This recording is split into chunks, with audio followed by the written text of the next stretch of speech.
What's up, everyone? This is another episode of the Rumble Roundup. This is your boy Tim T Money Holmes.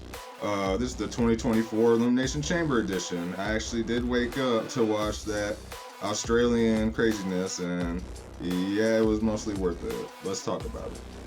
First, we had the Women's Elimination Chamber match, which was to see who would face Rhea Ripley at WrestleMania, of course. And it was Bianca Belair, Becky Lynch, Liv Morgan, Tiffany Stratton, Raquel Rodriguez, and Naomi, for those who forgot. And what was crazy about it was a really good match, but then the way it ended between Rodriguez, Belair, and Becky Lynch, I'm not sure I liked how it ended. Becky winning was cool, but I feel like Bianca Belair on her hot WrestleMania streak, or Liv Morgan, who wants revenge on Rhea, so there's actually a story there, should have their chance.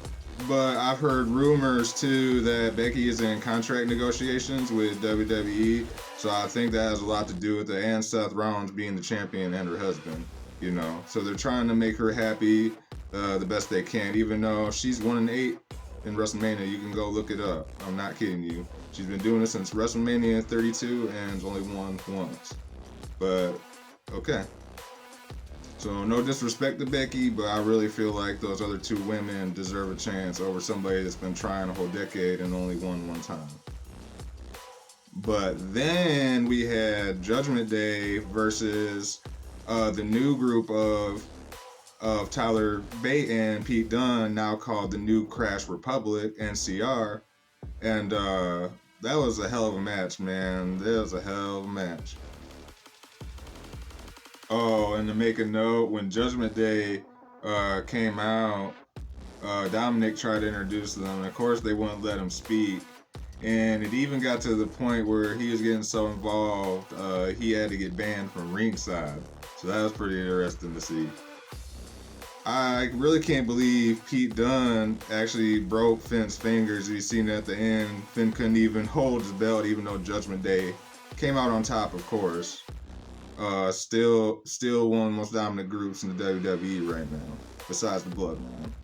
But I'm gonna say this, even though Tyler Bate and Butch lost, they are definitely competitors, man. For example, 5'7", 180-pound Tyler Bate picks up 6'5", 250-pound Damian Priest and spins him around in circles in a fireman carry for 30 seconds.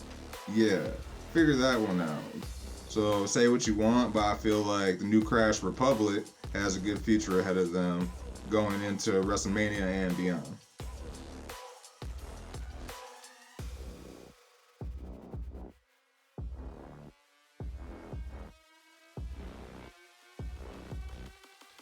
Then we had the Men's Elimination Chamber, of course, which involved Drew McIntyre, LA Knight, Randy Orton, Bobby Lashley, Kevin Owens, and Logan Paul.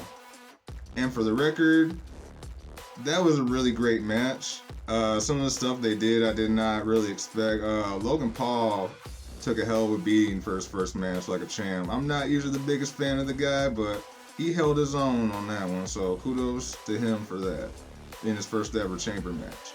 So, in the Elimination Chamber match here, a lot kind of happened. Of course, it's no disqualification, right? And a lot of people wanted AJ Styles, for example, to be in this match.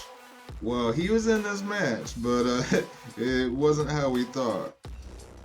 So, during the middle of the match, AJ Styles, of course, in the beef with LA Knight right now, make sure LA Knight didn't advance to WrestleMania by going in the ring, in the chamber, and then smacking him up a couple times with a chair, which I thought was pretty crazy. I did not expect AJ to go that far. Maybe hit a Styles Clash, but he used the chair and did a Styles Clash on LA Knight, making sure LA Knight got eliminated right away from all the competition.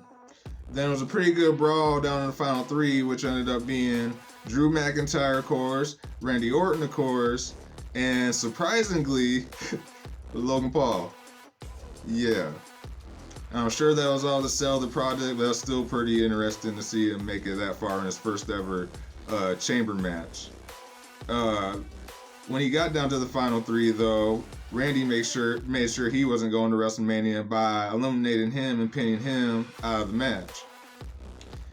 And after that happened, it came down to Drew and Randy Orton. And they had a good back and forth, until Randy seemingly injured his back again. And I don't mean that Randy was in there like selling an injury. I think he really re-injured his back from that spinal fusion surgery he was out with for 2 years. So I don't know how much longer we're going to be seeing Randy Orton doing this, unfortunately. Injuring your back is a pretty big deal. But for the sake of the match, he pulled through it. And as soon as he tried to, it being a no disqualification match, Logan Paul didn't forget what Randy did and made sure Randy ate his infamous brass knuckles to the face. And I know William Regal kind of started the brass knuckles, but Logan Paul is like the modern day version of that. So I'll give it to him. He's killing it with them brass knuckles right now. It made sure Randy lost and Drew McIntyre won the entirety of the chamber, which I figured in the first place.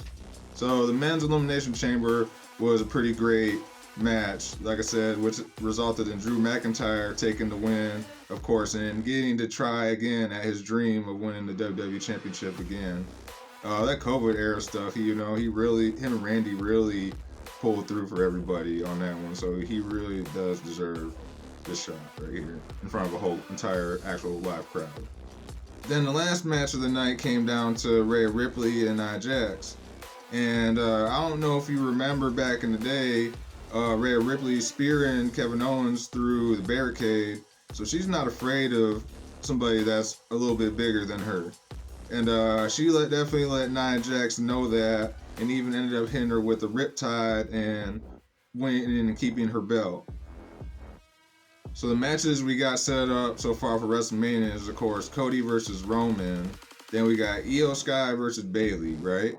Now it's Becky Lynch versus Rhea Ripley and Drew McIntyre versus Seth freaking Rollins for the World Heavyweight Championship. So we'll see where all that goes. Aussie, Aussie, Aussie, oi, oi, oi. This has been the 2024 Elimination Chamber edition of Rumble Roundup. I hope you guys enjoyed it, and we'll catch you next week.